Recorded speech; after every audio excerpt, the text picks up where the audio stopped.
আমি আবারও অসংখ্য ধন্যবাদ দিব কবির আহমেদ রাজকে। আসলে দেখেন, উদ্যোক্তা সবাই হতে পারে না, কাউকে না কাউকে উদ্যোগ নিতে হবে।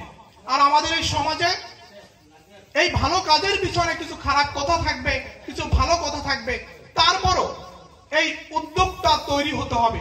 সেই ক্ষেত্রে আমি কবির আহমেদ রাজকে বলবো যে তিনি আমাদের এই যশোরগাঁয়ের সবচেয়ে বড় উদ্যোক্তা। প্রশংসা করতে হবে। আপনার এলাকার সন্তানকে বড় করে তুলতে হবে। আপনার এলাকার সন্তানকে যখন আপনি বড় করে তুলবেন, আমি যদি বলতে পারি যে আমাদের এলাকায় একজন রাজনৈতিক ব্যক্তিত্ব রয়েছেন, ইদুলপুর ইউনিয়নের ছাত্রলীগের সভাপতি, তিনি ঘুষ বাণিজ্যের সাথে জড়িত না, তিনি দুর্নীতির সাথে আপোষ করেন না, তিনি হচ্ছেন কবির আহমেদ রাজ।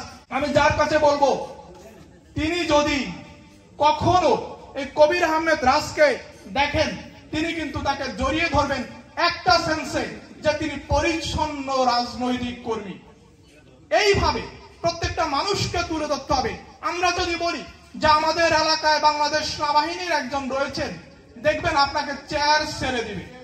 আমি এটা বলতেছি যে আমাদের এলাকার মানুষ কিন্তু প্রশংসা করতে জানে না। এজন্য ব্যক্তি টু ব্যক্তি যখন প্রশংসার হাত বাড়িয়ে দেবেন, দেখবেন আমাদের সমাজ আলোকিত হবে। আমাদের সমাজের কাউকে নিয়ে যদি আপনি খারাপ মন্তব্য করেন নতুন একটা পরিবেশে, ওই নতুন পরিবেশের মানুষ জানবে আমাদের এলাকার সব চোর বাটপার সিটার। কারণ যে নিজের এলাকার মানুষের প্রশংসা করতে পারে না, সে তো ভালো মানুষ হতে পারে না।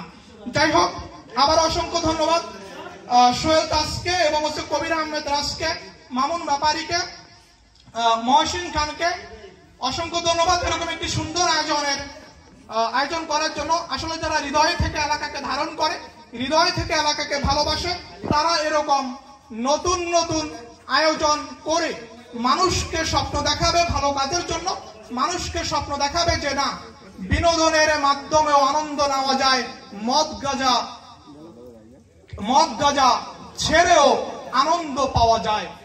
এই আমার কাছে মনে হয় এটাই কবির আহমেদ রাজ সহ তার যশোরগাঁও লায়ন্স স্পোর্টিং ক্লাব করতে যাচ্ছে।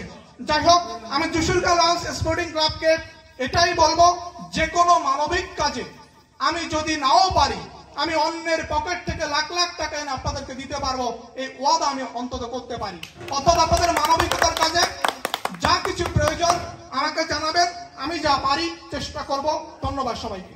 সে কিভাবে বাংলাদেশ সুপ্রিম কোর্টে আইনজীবী হিসাবে লড়ে দেখছেন আপনারা, আমাদের সামনে দেখিয়ে দিয়েছে।